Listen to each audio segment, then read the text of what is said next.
Good morning and happy Sabbath, boys and girls. Welcome to Sabbath school again this morning. So glad you can join me. Our lesson today is called Balaam and the Talking Donkey. Going to be pretty interesting, I don't think any of us have ever heard a donkey talk. So let's talk about surprises a minute. We've all had good and bad surprises. So some good surprises could be maybe you get a puppy for your birthday or even just a surprise birthday party. And I think the best surprise is going to be when Jesus comes back. So today we're going to learn about someone who was really surprised. God had an amazing surprise for a man who didn't want to do what God wanted him to do. Our memory verse is John 14:23, and it says, "Anyone who loves me will obey my teaching." And our message today is we worship God when we follow his instructions. Since we're going to be talking about animals, the donkey that is, I thought I would introduce you to someone special, and his name is Jack. So this is Jack. Jack is Pastor Bill's parents' dog, and he's just a small little guy, as you can see, and he's very, very old. So we have to make sure that we take good care of him and treat him really gently. I'm going to hand Jack back to Pastor Bill. There we go. And God has given us pets to be our friends, right? Some people use animals to help them work, and God expects us to treat all of our animals kindly. What do you think your pet or animal would say if it could talk? Today we are going to learn about an animal that actually did talk, and what he said showed that he wasn't happy with his master.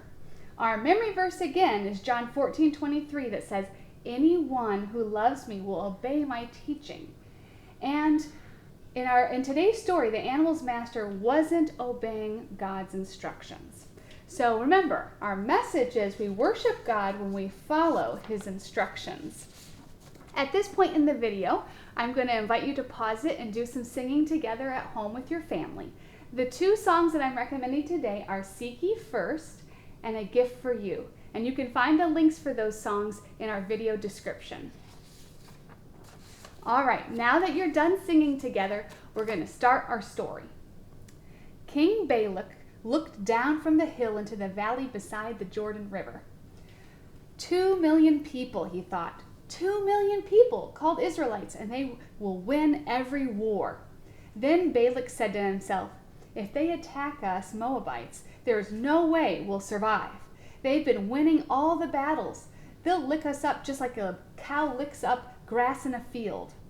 Balak scratched his head and rubbed his chin and thought about what he could do to stop them. Suddenly, an idea popped into his head. He had heard of a man named Balaam. People said that if Balaam blessed someone, they were blessed, and if he cursed someone, they were cursed. Right then, King Balak decided he would ask Balaam to put a curse on the Israelites. So Balak sent some messengers to Balaam. The messengers padded the money they carried in their sacks while they talked to Balaam. But when Balaam talked to God that night, God said, "Don't put a curse on those people. I have blessed them." The next morning, Balaam called the messengers to him. "Go home. The Lord will not let me go with you." The messengers told Balak that Balaam would not come to him. But Balak decided to ask him again. So he sent more messengers with more gold. But when they talked to Balaam, he still said no, even though he was greedy and wanted the money. That night, God said to Balaam, "Go with these messengers, but say only what I tell you to say." Early the next morning, Balaam called the messengers together and told them that God had said he could go. He got on his donkey and began to ride into the valley. All at once, Balaam's donkey ran off the road into a field. Balaam beat the donkey until it turned back to the road. Soon Balaam came to a really narrow place in the road. All at once, the donkey pressed so close to the wall that Balaam's foot was crushed, and Balaam beat the donkey again. The poor donkey cried out, but she went on. At last the road became so narrow that there was only room for Balaam and the donkey. The donkey couldn't go forward because there was an angel in the way. So it just stopped and laid down on the road. Balaam beat it again, and then the most surprising thing happened. That donkey looked up at Balaam and talked to him. "What have I done to you to make you beat me these 3 times?" the donkey asked. And Balaam talked right back to the donkey. "You have made a fool of me. If I had a sword in my hand, I would kill you right now," he said. But the donkey reminded Balaam, "Am I not your own donkey, which you have always ridden? Have I ever done this before?" Balaam sheepishly shook his head, and then his eyes were opened, and he saw the angel. The angel told Balaam that if the donkey had not stopped, the angel would have killed Balaam, but spared the donkey. At last, Balaam came to the place where King Balak met him.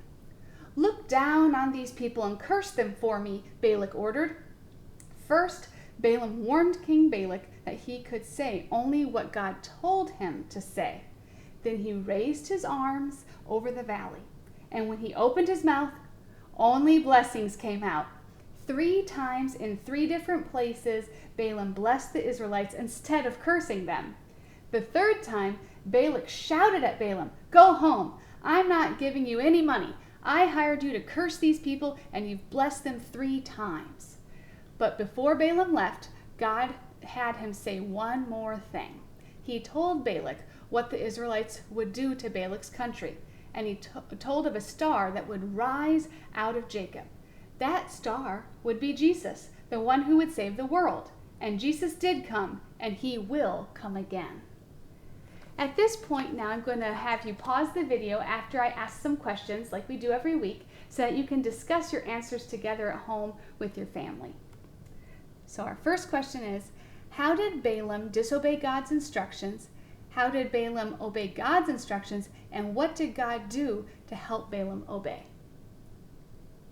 Our second question is, how do you think Balaam felt when he heard his donkey talking? Do you think he realized he was talking to the donkey? Can God help you so that only good things come out of your mouth? And our last question, how did Balak try to convince Balaam to go with his servants to curse the Israelites? Balaam was tempted with money. What tempts people today? All right, so let's say our message together again. We worship God when we follow his instructions.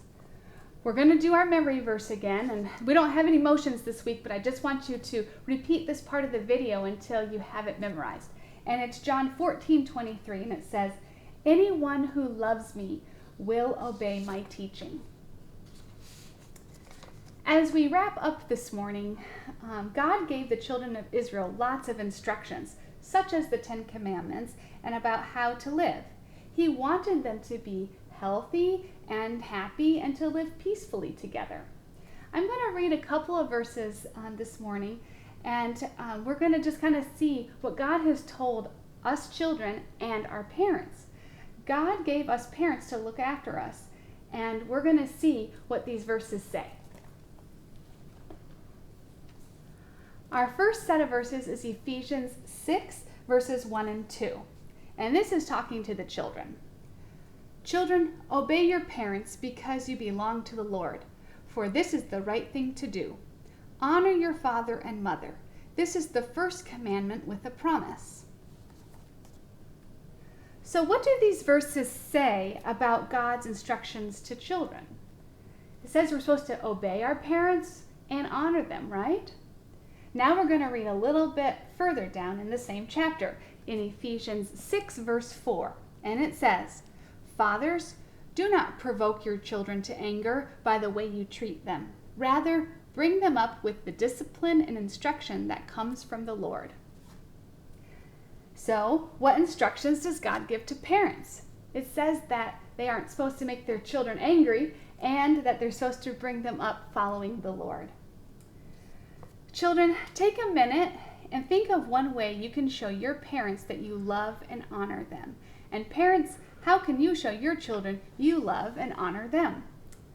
What do we do that shows our parents that we love them, honoring and obeying them, right? What tells our parents that we don't honor them? Probably not listening to them. Why is it important for parents to love their children?